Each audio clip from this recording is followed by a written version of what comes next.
Morning. I'm off to look after my friend's dogs.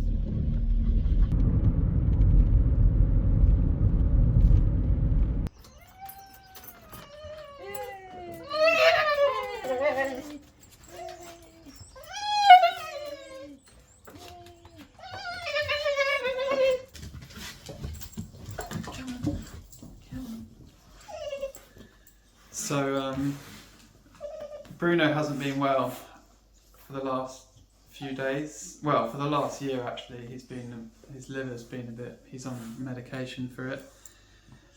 And last week he just threw up and just stopped eating for 2 or 3 days. So I was worried that was the end. He was checking out, but he's back. He's eating again. He's perked up. So looks like he's gonna bounce back again. I've been very worried for him because I spend a lot of time with these two while Tom's at work, and yeah, great to see you back. Yes, yes. Walkies? Walkies?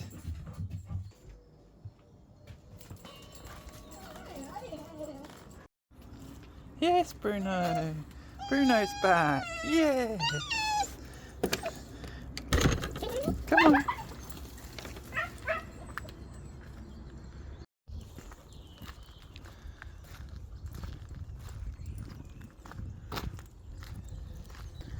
One of the things I love about England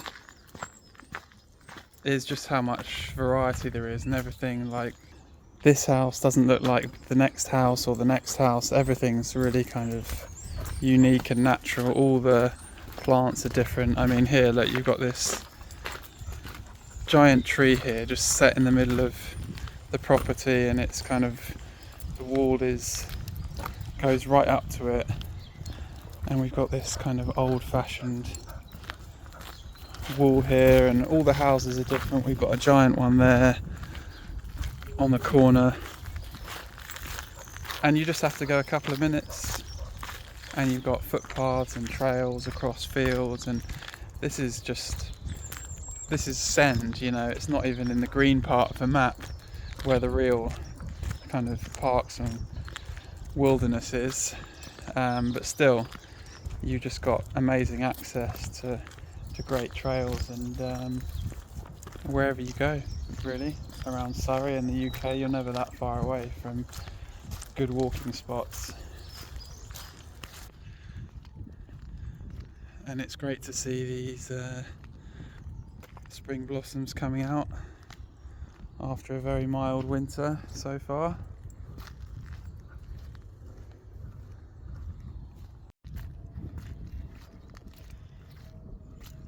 You stuck, Bruno?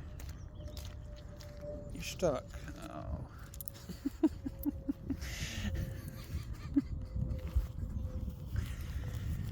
Come on.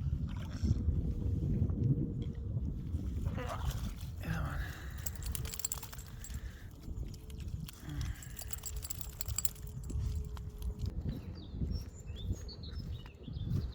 Got this property here with the lovely tree garden there, and immaculate lawn.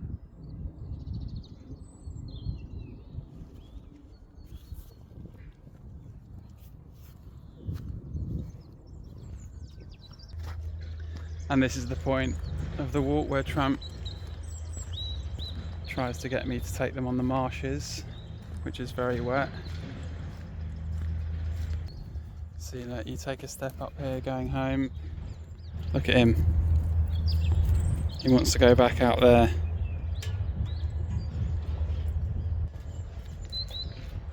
We've had our fun on the marshes, but I don't want to overexert Bruno.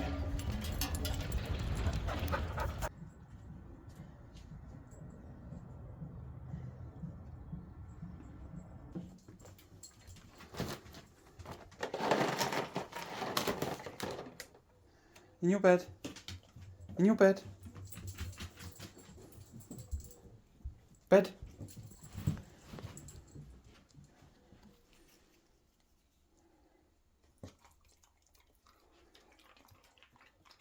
Good boys.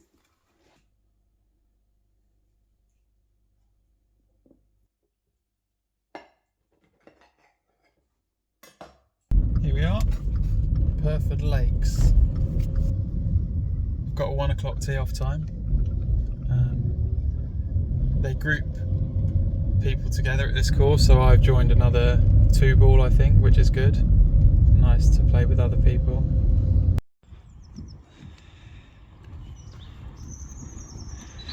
There's Tubes from can't remember the name of his golf channel. Welcome back to the channel, welcome back to a new video, you golf life legends. We are here.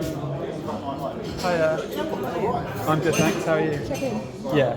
What time's your tea time? 108.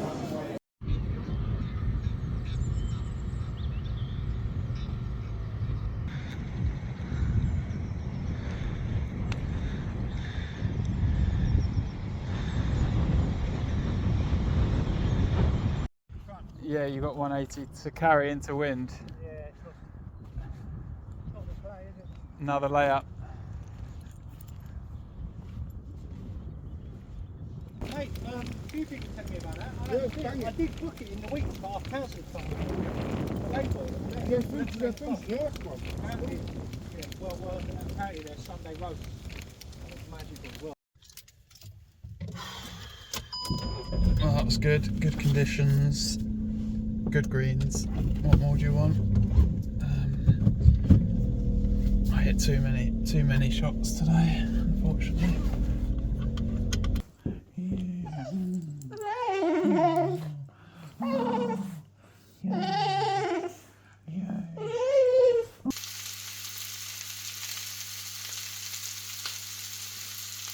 You hungry? You hungry? Ooh. Fresh chicken. Fresh chicken.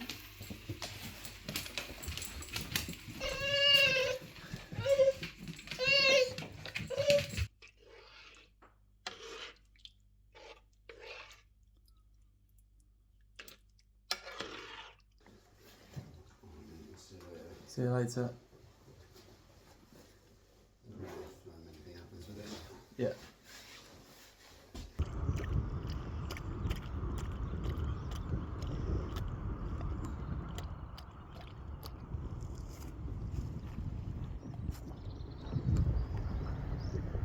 Where is he? There he is.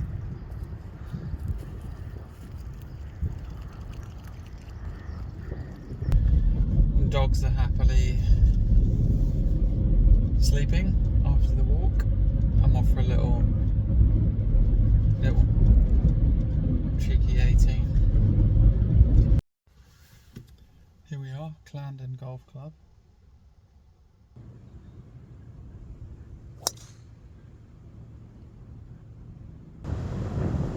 I mean, I have bombed my my drive up there, first hole, but it is windy.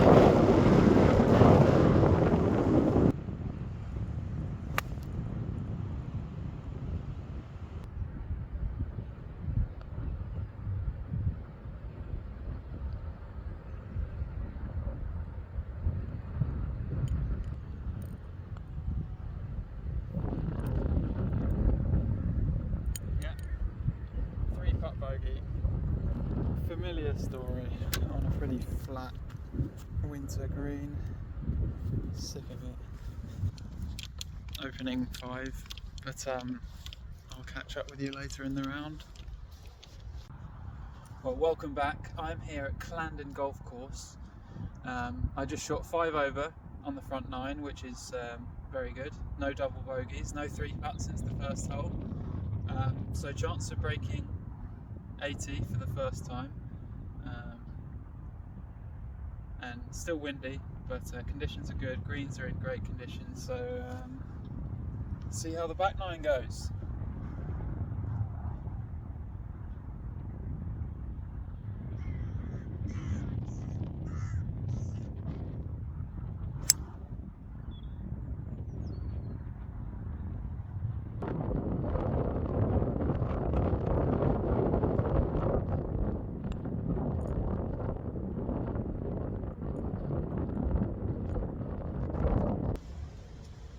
Another good thing about this course is it's so open that I've been spraying a lot of drives around and you can still find your ball.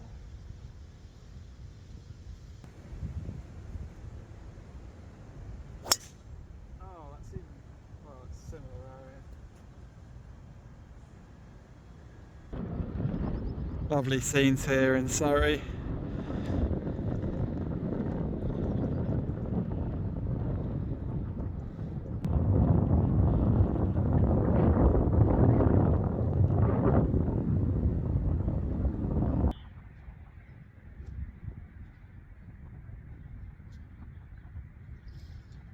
Well, I'm currently 1 over on my back 9, 4 holes to play, 4 bogeys from here, and I've broken 80 for the first time ever. This hole though is a challenge. It's got this ravine, canyony, running across till about 160 yards with into wind.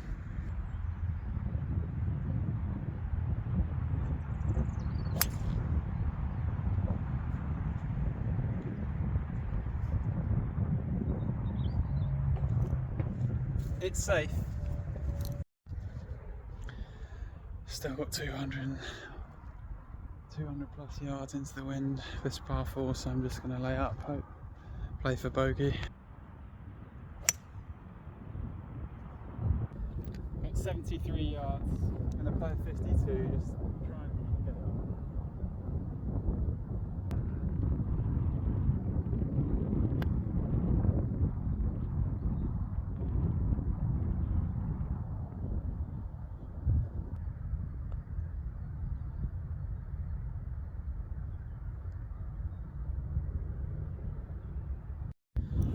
I've got 176 yards, the wind's just picked up again, I just need to avoid these bunkers.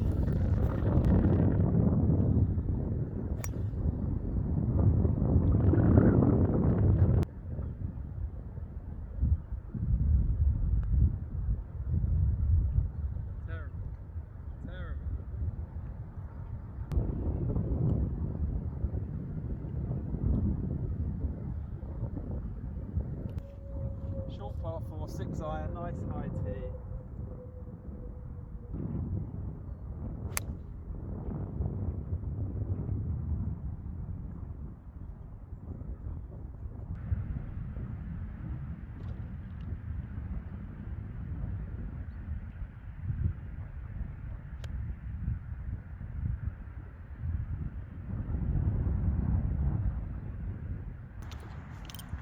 Well, if I 2-putt this, I can afford to triple bogey the last, and I've broken 80.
Well, 78, my personal best by about 5 shots.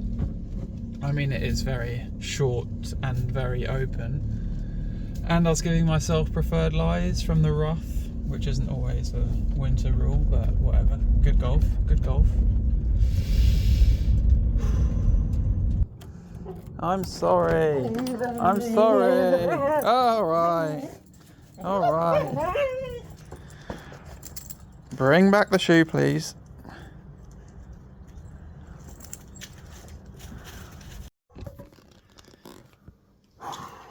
Come on. So, last week I released a video, sat here, entitled What Next? Describing some of my life experiences, and just wanted to clarify some things. The reason I released the video was just that it took quite a bit of courage for me to do that. You know, before making that video, there was just this like period of inertia, you know, where I wanted to do it. It's like the first time I filmed a YouTube video, just that kind of doubt, insecurity that sets in, just the stagnation, and the only way to get over it is to do the action and press record, and that in itself is a muscle that needs working, just getting over that inertia, whether it be getting your trainers and going out for a run or having a conversation with someone. It's just a good thing to do if you feel that resistance. And so I'm glad I did it, even though when it was upload time I made sure I was at my friend's house in company drinking alcohol, so I would feel a little bit less anxious when it uploaded. A couple of years ago I was around at my mum's and one of her friends came over, one of our old neighbours where we used to live, and I popped in to say hello, and my mum said like, oh, Sean's off to Korea next month, and my mum's friend without pause just said, oh, our Martins went to Thailand last year. And it was just the perfect example of a conversation style some people have. They're just a kind of repository of memories and facts and information, and they're just waiting for a prompt, and then so that they can dispense of whatever they've got on that. So it's like, oh, Korea, Asia, oh yeah, I've got something on that. They're not interested in listening or reflecting on anything. It's just, they're just dispensaries for memories and information. So in this video I released a couple of weeks ago, just sharing some thoughts and ideas. Some people in the comments, again, the irrepressible urge to respond, to advise, to intervene, and not to listen and reflect. So people were suggesting things to me, as usual. Go car camping again, buy some off-grid land, get off my arse and get a job, find a partner, go volunteering abroad, get counselling, buy a boat and learn to sail, speak to a Catholic priest, go to a tropical island in Indonesia, buy a small hut, learn to fish, get into Islam, start skateboarding, unsolicited advice for a problem I never said I had. I'm fine, thank you. Avoid these kind of people. We don't need them. But I mean, those people are the people who are most likely to show up in the comments. So I understand it's not the majority, but one of the reasons I wanted to share these things is just because it's an inherently good thing to do, just to share stuff.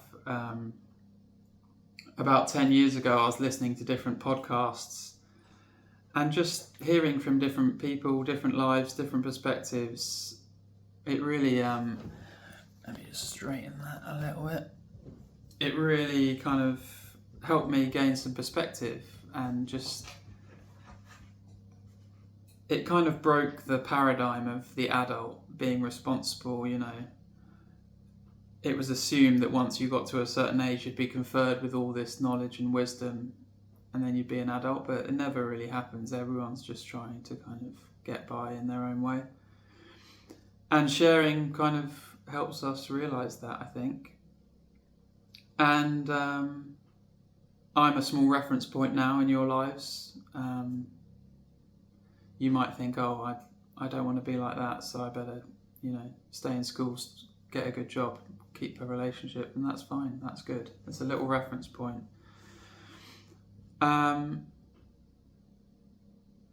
Another reason that I share these things is just many of my relationships, and I know this affects me less than a lot of other people, but many of my relationships rely on me behaving a certain way, fulfilling certain roles and behaviours. So I saw my mum after uploading the video, and she was fairly upset.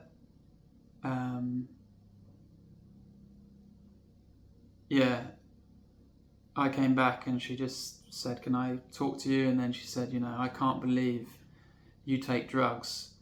And that was the theme of the discussion, really. In her mind, there's drug users and her son, and combining those two ideas just, confused and upset her, really. It's a shame because when you make these discoveries, you're really excited to tell people and share what you've discovered, and these amazing phenomena, these amazing possibilities. I'm not the first person to imagine if taking magic mushrooms with my mum and just kind of her looking over and like, I can't believe it, like everyone's reaction is at some point.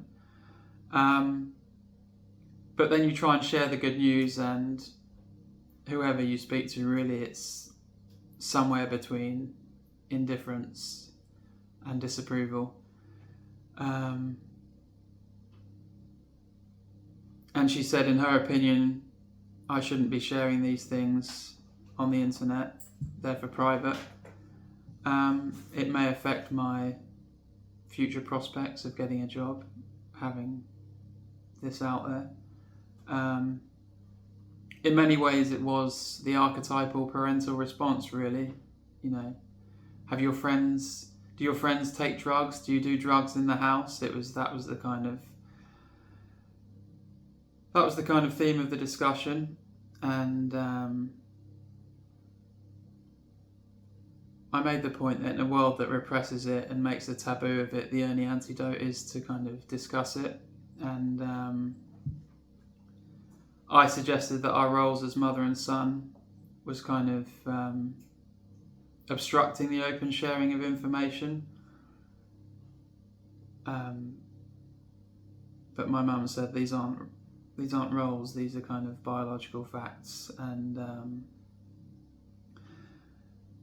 so even though I've kind of got a deep interest in this stuff, and I've had quite a lot of experience, and I'm genuinely interested in the effects and the history, the ethnopharmacology. Talking to my mum, there was only one person delivering the lesson. And then she said that she didn't want us to fall out over this, which is just a way of shutting the conversation down and returning to the status quo, really. The pre-established parameters of our relationship, and forget it ever happened. Don't want to go any further with it. Which is a shame, again, because actually I was feeling fairly anxious and insecure about the whole situation, and the only way you get support and encouragement from authority, really, is if you're meeting their expectations, and disruptive, confronting acts of courage, you'll only get disapproval, really.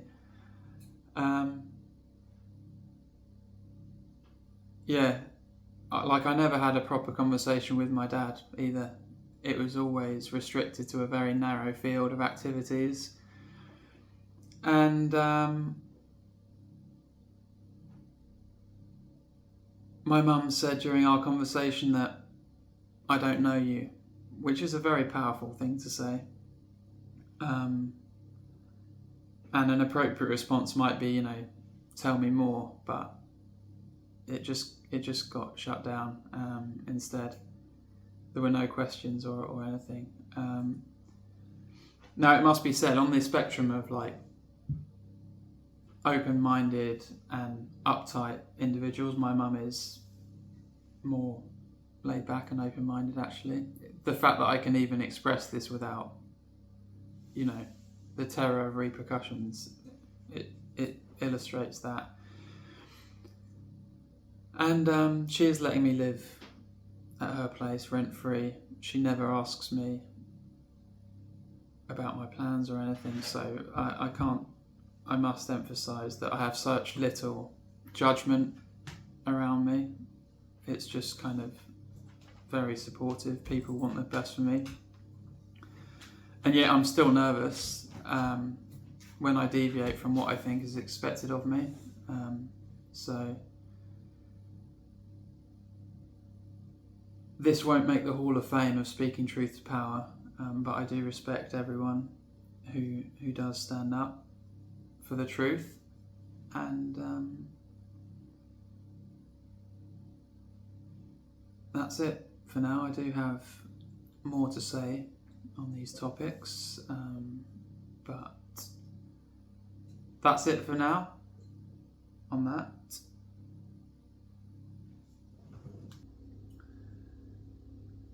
And my mate Tom plays golf as well, but he works during the week, so we have to play at the weekend when it's busy and more expensive.